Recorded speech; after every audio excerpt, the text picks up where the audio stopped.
Fresh and different, smart people read the Star, and this is the headline they've chosen. Nairobi and Kisumu lead in new HIV infections. This is a rare headline in Kenya. We rarely get to see HIV as the main headline, this being 2024. Many would have expected that at least we have moved on, but it would appear the deaths are increasing. Number of deaths are up from 18,473 in 2022 to 20,480 last year, with the majority being men. Wanaume mmesikia? The story is on pages 4 and 5, and this is a precursor to the World AIDS Day, which is usually held every 1st of December across the globe. So this is a call to action for people living in Kisumu and Nairobi, especially the men, some of who are in studio here. Chungeni sana. Nairobi and Kisumu are leading in new HIV infections. But the big discussion today is about what happened in Limuru yesterday at a funeral service, which was attended by, among others, the former Deputy President Rigathi Gachagua, which turned chaotic after hired goons disrupted the burial. So this is cause injured as goons disrupt burial attended by Gachagua in Limuru, and you have images of some of the damage on some of the VIP vehicles, including one that was carrying the former Deputy President.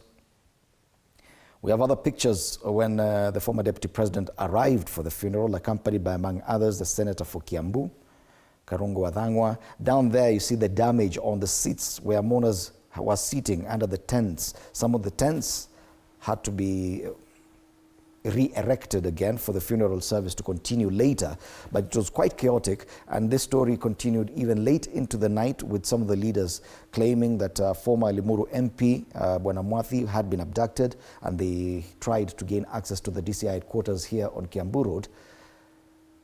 Whether or not they were successful, we do not know. This being the weekend edition of The Star, it has a siasa pullout which focuses on the same man, Rigathi Gachagua. Picture of him there, and they say beyond the mountain. That's one of the stories there. The other one is asking, give Ruto time, space to build the needed affordable housing. That's on the siasa pullout from page 10 of this paper. Let's talk business. How Uganda, Ethiopia saved Kenya from power rationing. So electricity imports from Uganda and Ethiopia surged 76.7% in the 9 months to September, as Kenya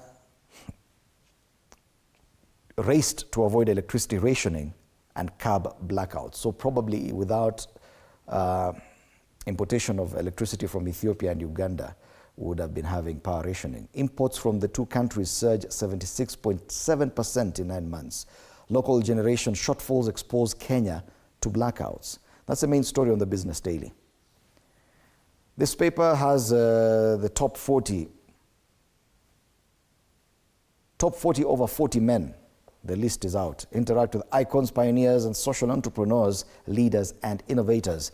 These men are mentors, disruptors, doers, and problem solvers. So if you are under 40, angalia pale maybe wameka sura yako kusema wewe ni top 40 under 40. Some of us cannot qualify for such. Probably waseme under 70. On the ticker there, Kerry boss gets powers to pick deputies in amended law. Oil marketers revive push for increased profit margins, and finally banks lift liquid assets to 3.3 trillion shillings. These are just some of the highlights in as far as business is concerned this Friday. Friday is usually not a very businessy day. This man Omtatah, so the Daily Nation today has focused on this activist turned senator, now turned presidential hopeful, Okia Omtatah, the senator for Busia. So public rights defender says he's up to the task, even as his critics pour cold water on his quest. What do you think? Does he look like a serious presidential candidate? This Busia senator, Okoiti Andrew Omtatah, is a man on a mission, buoyed by support from the youth during the recent anti-government protests. He has set his sights on the highest seat on the land, but first, he has formed a team to advise him on his chances in the 2027 elections, State House contest. Will the activist turned politician maneuver the rough and tumble of Kenya's politics? Does he have the financial muscle to mount a presidential campaign? That story is on pages 4 and 5. Of course, the big discussion. Hired goons were after me, claims Gachagua as chaos erupts at funeral. The huge rock that smashed the window of my car. This is a quote of the former deputy president. He says, a huge rock that smashed the window of my car was aimed at me, and I was lucky not to be hit. So it is indeed a big discussion. Other quick highlights. Adani deals legally terminated, Mbadi tells House team. So he has confirmed yesterday. The court had said that they needed proof that the Adani deals had actually been cancelled, and they needed documentation on the same. So the CS has informed Parliament that the deals have been legally terminated. County payroll boss who inflated his pay put wife on salary to lose ill-gotten wealth. Former payroll manager ordered to forfeit more than 24 parcels of land, 2 tractors and a motor vehicle to the government. Which county is this? You can check it out on page 3 of this paper, The Daily Nation, the Friday edition. Let's move on to the Standard. Matters IEBC. IEBC says we are in a crisis that only court can save us. Time barred. Delays in recruiting commissioners for the Independent Electoral and Boundaries Commission has come back to bite the country. The CEO says the delimitation of boundaries process is stuck after all deadlines were missed, and they are waiting for the top court to give an advisory opinion on what happens next. So as a country, we're generally in defiance of the Constitution. This deadline lapsed in March of this year. We were talking about it earlier. No one seemed interested in listening to our discussions. Now they're saying we're in a crisis. It's as if we did not know. It is very clearly laid out in the Constitution on the delimitation of boundaries. The other big story and the big discussion there, Gachagua runs into funeral goons. Same story there of what happened in Limuru. Interpol holds 24 Kenyans for cyber fraud. I told you this. Yes, you can see Interpol is in Uganda. Same thing, bank fraud. Interpol is also in Kenya, and already 24 people have been arrested for cyber fraud. They're involved in what is called or is known as cadding, where they use credit cards and bank debit cards to siphon money from bank accounts at the detriment of quite a number of international victims. Parastatal heads into the soup, over e-citizen platform. Yes, the president issued a warning to some CEOs of parastatals that are yet to take up the e-citizen mode of revenue collection, and he told them they only have a week to comply, or else they can make use, and I'm using his words, they can make use of the door. That's the president. Mixed bag for Gamba's 100 days as CS. They're talking about the CS for education there and his first 100 days in office. How do you gauge his performance so far? At least we've had KCSE exams which ended last Friday. AU private sector to do projects. And finally, Reds move in right direction. Liverpool, which are top of the English Premier League, definitely moving in the right direction. They're also doing wonders in the UEFA Champions League, already having qualified for the last 16. Timu ndogo zingine zikishinda wanataka tupige kelele hapa, lakini hatuna huo wakati. Tunashughulikia masuala kama haya ya IEBC on the People Daily. IEBC's warning of crisis over boundaries. Electoral agency reveals that Kenya is facing a constitutional headache after lapse of legal timelines for delimiting new constituencies. It is the same story on the front page of the Standard. They make mention of what happened to Gachagua there. Gachagua whisked away as irate crowd bays for his blood. Now down here is an inside story about the People Daily going green, and they say they are now going fully digital. So probably in the next few weeks you won't be able to get a physical paper from the People Daily. You can read that. And it's the only other story given prominence on the front page today. Masuala ya siasa yamepewa kipaumbele kwenye gazeti la Taifa Leo. Anasema nyota ya Kalonzo yaangaza. Hatua ya wazee wa Mlima Kenya kujumuisha jamii ya Akamba katika muungano wa Gema yampa matumaini. Kwa sasa kuna mikakati ya jamii za Mlima Kenya kumuunga Kalonzo mkono kwa urais katika uchaguzi mkuu wa mwaka 2027. Habari kamili kwenye ukurasa wa pili. Je, haya ya tajiri.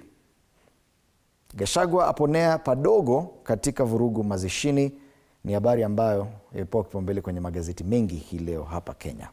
Karua sasa ataliki rasmi Azimio. Yesterday, the NARC Kenya party had its own National Delegates Convention and said goodbye to Azimio officially. Kwingineko, mjukuu wa Moi asalimu amri kotini. Pale juu, maswala zaidi, vidokezo zaidi, maswala ya spoti. Liverpool ya paa kwa kuliza Real. Miamba wa Uingereza walemea majabali wa Hispania. Na maswala mengine ya siasa, tunahitaji mwokozi Omtatah. Tunahitaji mwokozi Omtatah asema Kenya iko katika hali ngumu kiuchumi sababu ya utawala mbaya. So those are just the local dailies, and let's now take a look at the cartoons this morning. Very interesting conversations on the cartoons. We start off with the one on People Daily, and this one has to do with members of the National Assembly who are warned by the Speaker to stop stealing allowances meant for their drivers and their bodyguards. So we have this bodyguard here who's saluting, but his pockets have already been emptied, and this MPig is already using a straw to siphon every little penny from this person. And you wonder, wanaitwa waheshimiwa aje? Huyu kweli ni mheshimiwa? Utaheshimiwa kufanya mambo kama haya? MPs are stealing their bodyguards and drivers' allowances. Shame on you. That's a cartoon on the People Daily. This is a cartoon on the Standard. And it talks about this realignment and reorganization of the Gikuyu, Embu and Meru Association.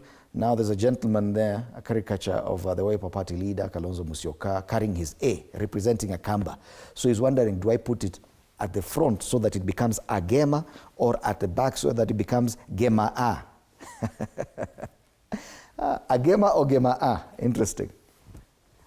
On the Star, they talk about mathematical chances. Everyone has his calculator out.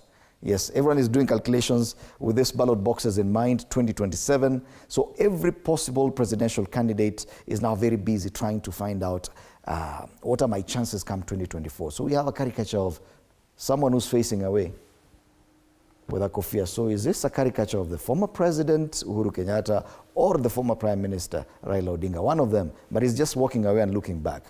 We have the president with his deputy. We have Matiang'i somewhere there, Martha Karua, Omtatah here, with someone else hidden at the back, Rigathi Gachagua, Kalonzo. Even Natembeya makes it to this cartoon. So these are just some of the people holding out their calculators and trying to find out, do they stand a chance? Nikiweka hii upande hii, niende huko chini, Tharaka Nithi hapo wanisaidie kidogo, itafika wapi? Mathematical chances, that's a cartoon on the Star. And finally, the one on the Daily Nation. Still on the same story. Someone is listening to the ground with a very huge ear, but he has a compass that he has used before. At one time it was activism. At another time it pointed at the Senate. At some point he was a human rights activist. And now it could be pointing at the presidency. So this is Okia Omtatah, the senator for Busia, listening to the ground, trying to calculate his chances for 2027. What will it be? Will it be human rights, activism, the Senate, or the presidency for Okia Omtatah? So these are just some of the conversations we'll be having with my panelists after the break. Do stand by for that. We could have that poster of my panelists this morning. Hans Ropp, political analyst, James Kamanya, and Josephat Kamanya, and Kathy Rungu will be in studio for these conversations that you're about to have. Remember, it's only 26 days to Christmas, so it is also a feel-good Friday right here at TV47. Do stand by for a lot more later on. 32 days to the end of this year, and it is day 5 of the 16 days of activism against gender-based violence, and that conversation will still continue right here at TV47. Let's take a break. We'll be back with the State of the Nation.